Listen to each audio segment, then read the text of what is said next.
This is a robot brain. Battery goes in the bottom. It clicks in. It only slides out one direction, so when you build your robot, you need to make sure the battery can come out without tearing apart your robot.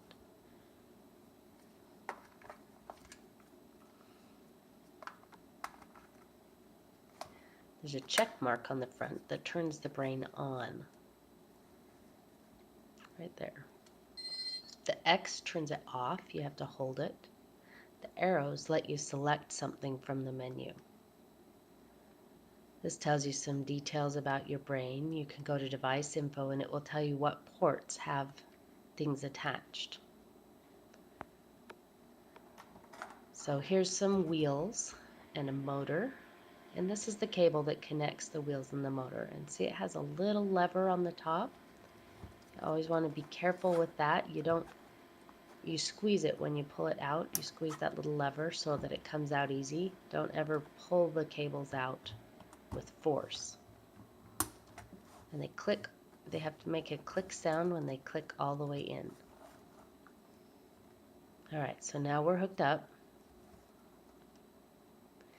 And it says we have a motor. And now we can press check to start the motor. And your wheels drive around like that. Motor loading happens when there's an opposing force like friction, like your wheels against the ground or heavy mass on your robot. The higher the load on the motor will fight back harder. It'll output more torque to overcome the force, the opposing force.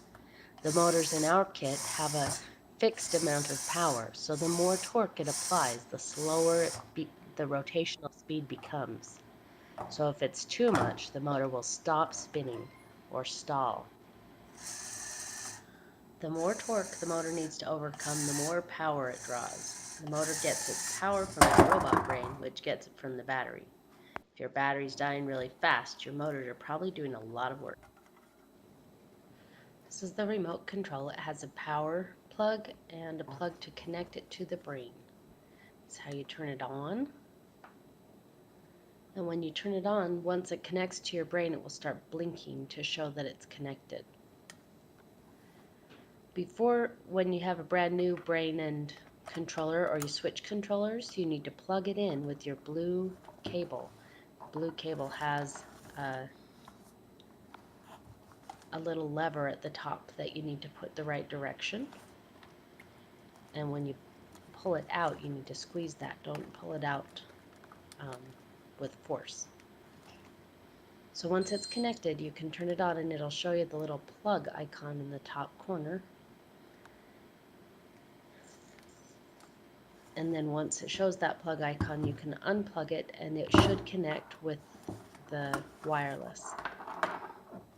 Once it connects, it will show the 4 bars to show that it's connected.